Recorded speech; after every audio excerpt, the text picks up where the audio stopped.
안녕하십니까, 노선호입니다. 4월 12일 화요일입니다. 오늘도 주식시장이 썩 좋지만은 못해서 좀 마음이 안 좋은 그런 하루였습니다. 그래도 좀 힘내시기 바라겠고요. 날씨가 정말 따뜻해지고 있는데 주식시장도 따뜻해지기를 바랍니다. 먼저 오늘 새벽 마감된 미국 시장부터 살펴보고 오도록 하겠습니다. 미국 시장은 3대 지수 모두 급락 마감을 했습니다. 잠깐 살펴보시면요. 나스닥 지수가 2%대 약세를 보였고 S&P 500 지수 1.69%, 다우존스 1.19% 이렇게 하락을 했습니다. 지정학적인 리스크 그리고 국채금리 급등 그리고 중국발 경기 침체 우려 등이 겹치면서 성장주를 중심으로 해서 또다시 급락하는 모습을 보였습니다. 중국의 생산자 물가 지수가 예상을 상회했다고 어제 이제 제가 말씀드렸는데 이런 부분들도 미국 시장에 부담으로 작용을 했습니다. 0.5%씩 한 3번 정도는 금리 인상할 것이다. 그런 얘기들은 지금 어느 정도 반영이 되었지만 그에 따른 좀 성장주의 밸류에이션 부담 그리고 또 수요 둔화 이런 부분들이 좀 지속적으로 악재로서 작용을 하고 있습니다. 러시아와 우크라이나의 지정학적 리스크 관련하여서도 러시아군에서 화학무기를 사용했다 이런 소식들이 들리면서 악재로서 작용을 하는 모습을 보였습니다. 국제유가가 4%대 급락을 하면서 배럴당 94달러까지 하락을 하는 모습들도 역시 좀 좋지 못한 악재로 작용을 했는데요. 유가의 이런 급락 요인이 중국 수요 부진에 대한 우려감으로 해석이 되면서 급락을 하는 모습을 보였습니다. 국내 주식시장, 미국 시장 하락 등의 영향으로 오늘 0.7% 정도 갭하락 출발을 했고요. 장중에 0.3% 정도까지 낙폭을 줄이는 모습을 보이기는 했지만 그래도 종가 기준으로 0.98%대 하락 마감을 했다. 이렇게 말씀을 드릴 수가 있겠습니다. 전반적으로 살펴보면요. 시장은 다른 나라 시장에 비해서는 잘 버틴다. 이렇게 좀 말씀을 드리고 싶어요. 오늘 같은 경우 보시면은 일본 니케이 지수 같은 경우는 1.8%대 하락을 했습니다. 그래서 일본 니케이에 비한다면은 국내 주시장 나름대로 잘 버틴다 이렇게 생각이 들고 또 최근에 중국 쪽에서 좀 좋지 못한 코로나 이슈라던가 여러 가지 경기 둔화에 대한 우려감 이런 게 있지만 상해 종합 주가 지수는 1.4% 반등을 했다. 이런 부분들을 생각을 해본다면은 시장 너무 걱정할 정도는 아니다. 이런 생각도 가져봅니다. 오늘은 제가 또 볼린저 밴드를 통해서 먼저 좀 시장에 대해서 설명을 드리고 싶습니다. 제가 지수에 볼린저 밴드를 깔았는데요.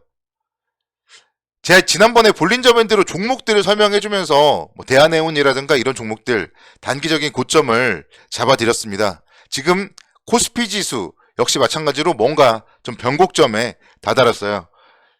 이럴 때 보시면은 볼린저 밴드 하단을 이탈했다가 하단에 들어오면은 주가가 반등을 합니다. 하단을 이탈했다가 들어오면 반등을 하고요. 역시 이탈을 했다가 들어오면은 반등을 해요. 이런 모습들 3월 달에도 마찬가지고요. 지금 자리가 그래서 좀 길어요. 여기서 이탈을 했다가 들어오면은 그때가 다시 한번 매수의 기회이기 때문에 변동성을 활용한 분할 매수의 기회가 임박했다. 이렇게 말씀드릴 수가 있겠고 목표 주가는 볼린저 밴드의 상단이라고 볼 수 있겠어요. 근데 지금 밴드가 줄어들었기 때문에 이제 밴드가 벌어질 거예요. 그래서 밴드가 이렇게 벌어질 경우에는 한 2850선 정도 이상까지 볼린저 밴드가 벌어졌을 경우 그 정도를 좀 목표 주가로 삼아볼 수 있겠다. 그래서 내일과 모레 정도, 모레가 옵션 만기일이죠. 그래서 4월 옵션 만기일 그리고 또 금융통화위원회도 있는데 그때를 좀 기점으로 해서 변화일이 나타난다면은 그 이후에 한 2850선 정도까지는 반등 가능성이 높다 이렇게 말씀드릴 수가 있겠습니다. 이 정도 움직일 확률이 제가 봤을 때는 한 90% 정도는 된다 이렇게 말씀드릴 수가 있겠고 좀 최악의 경우 한 10% 정도는 좀 말씀드릴게요. 밴드가 제가 벌어진다고 말씀을 드렸잖아요. 여기서 하단을 타고 계속 내려갈 경우 이럴 경우도 10% 정도는 있어요. 근데 그럴 경우에는 시장에 정말 우리가 또 모르는 악재가 있어야 되는 거고 현재 상황에서는 그렇게 말씀을 드리고 싶지는 않습니다. 그러니까 최악의 경우는 1월달처럼 흘러내리는 거예요. 1월달에도 사실 기대감을 가졌는데 쭉 흘러내렸던 것처럼 지금 자리에서 만기일 이후에 좀 흘러내릴 가능성 한 10% 정도 있는데 90%의 확률에 베팅을 해야 되겠죠. 그래서 지금 자리에는 좀 분할 매수 관점으로 접근을 한다. 이렇게 생각을 하시면 좋을 것 같습니다. 지금 보시면은 시장 같은 경우 2660선이에요. 그러니까 또 계속 이렇게 정말 빠지다 보니까 비관론자들이 득세합니다. 항상 그래요. 시장이 빠질 때는 비관론자들의 말이 맞는 것 같아요. 오늘 같은 경우에도 이제 제가 아침에 봤는데 어떤 매일매일 시황을 올려주시는 분이 자기는 종목이 하나밖에 없고 인버스가 있다. 뭐 이런 얘기를 올리셨더라고요. 근데 그런 얘기는 정말 내가 투자자의 입장에서 그런 글을 보게 된다면은 불안감이 생기겠죠. 근데 오히려 그런 분들을 따라한다면은 우리는 계좌에 손실만 커질 수밖에 없어요.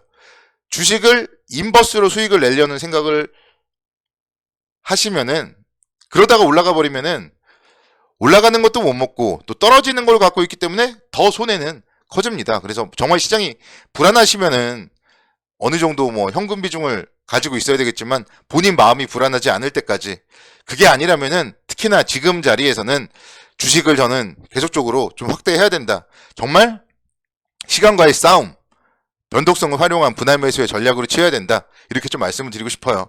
요즘에 보면은 배당금이 계속 매일매일 입금이 되고 있습니다. 제가 종목을 한 20개 정도를 가지고 있다 보니까 많지는 않은데 배당금이 매일매일 입금이 되더라고요. 그래서 그런 배당금 입금, 어떻게 보면은 은행 이자보다 높은 배당금만 입금된다고 하더라도 주식 투자는 성공하는 거예요. 여유 자금으로 투자를 해서 배당금이 은행 이자보다 많이 들어오면 은행에 예금하고 적금하는 것보다 나은 거잖아요. 그런 관점에서 좋은 종목들을 싸게 살 수 있는 기회가 아닌가 좀 다시 한번 말씀을 드리고 싶고, 요즘에 시장이 하락을 하고 있지만 어제도 말씀드렸던 종목들 오늘 다 올라갔어요. 어제도 말씀드렸던 종목들 LS 인터내셔널도 그렇고요. 대한해운도 그렇고요. 오늘 다 올라갔습니다. 한국카본도 마찬가지. 어제도 제가 21선 이제 돌파 시도한다. 그리고 특징주로 말씀드렸는데 오늘도 3.9%대 상승을 했습니다. 대한해운 마찬가지. 어제 말씀드렸던 지지라인에서 지지를 견고히 하고 오늘 또 장대 양봉을 냈고요. LX 인터내셔널 오늘 또 위아래로 변동성까지 주면서 상승을 했습니다. 그래서 이런 좋은 상승 추세 종목들은요, 조정 시에 5일선, 11선 분할 매수하고 또 위에서는 뭐 어느 정도 올라갔을 때 일부 차익 실현하고 그런 전략으로 대응을 한다면은 추세가 살아있는 종목들은 단기 매매까지도 가능하다. 이런 점들 좀 말씀을 드리고 싶고, 정말 여러분들이 좋은 종목을 가지고 있으면은 걱정을 하실 필요가 없는 게 지금의 시장입니다. 제 아모레퍼시픽도 최근에 계속 긍정적으로 말씀을 드렸잖아요. 오늘도 1.2%대 강세를 보이면서 15만 8천 원대 움직임 기록을 했습니다. 아모레퍼시픽 하면은요, 우리가 이제 마스크를 벗을 거예요. 이번에 거리두기를 완화하면은 인원 제한과 시간 제한이 없어질 거고요. 그 다음에 한 2달 정도 후에는 좀 마스크를 실외에서는 벗을 것이다. 그런 얘기들이 나오고 있습니다. 요즘에 사실은 좀 유행하는 말 중에서 마기꾼이라는 말이 있어요. 마스크를 쓰니까 잘 모른다. 마스크를 쓰니까 다 예쁘다. 뭐 이런 얘기들이 있는데, 이제 마스크를 벗게 되면은 정말 메이크업을 해야 돼요. 그럴 경우에는 화장품, 당연히 매출이 증가될 수밖에 없고요. 오늘도 갑자기 날씨가 무척 더워졌습니다. 그러다 보니까 한섬 같은 기업들이 3.6%대 상승을 했는데, 의류 관련주들, 그래서 주목을 받을 수밖에 없어요. 그동안은 밖에 안 나갔기 때문에 옷을 그렇게 많이 살 일이 없었는데, 이제 정말 외출도 하고 뭐 최근에 벚꽃놀이 하시는 분들, 그리고 뭐 앞으로도 뭐 계속 외출을 하려면은 봄, 여름, 가을 뭐 옷을 계속 이제 사야 되는 시즌이다. 이런 점들 생각을 해본다면 한섬 같은 기업들 계속적으로 좀 메리트가 있다 말씀드릴 수가 있겠습니다. 역시 그런 관점에서 LF 같은 기업들도 2%대 강세를 기록을 했는데요. LF의 브랜드 중에는 이제 헤지스가 있습니다. 헤지스라는 브랜드가 4월 28일까지 현대백화점 더 현대에서 팝업 스토어를 운영한다, 뭐 그런 얘기들도 나오더라고요. 그래서 그와 관련된 부분들, 결국은 또 여의도잖아요. 여의도에 벚꽃놀이도 가시고 더 현대도 가시고 뭐 이런 부분들 생각을 해본다면은 우리가 의류 관련주들도 좀 꾸준하게 계속적으로 좀 관심 있게 지켜봐야 된다 말씀드리겠습니다. 현대백화점 같은 경우도 여전히 쌉니다. 75,000원대에서 계속 횡보를 하고 있기 때문에, 그래서 이런 좋은 종목들 계속적으로 좀 분할 매수 투자 관점으로 접근을 하자, 이렇게 말씀을 드리겠습니다. 내일도 성공투자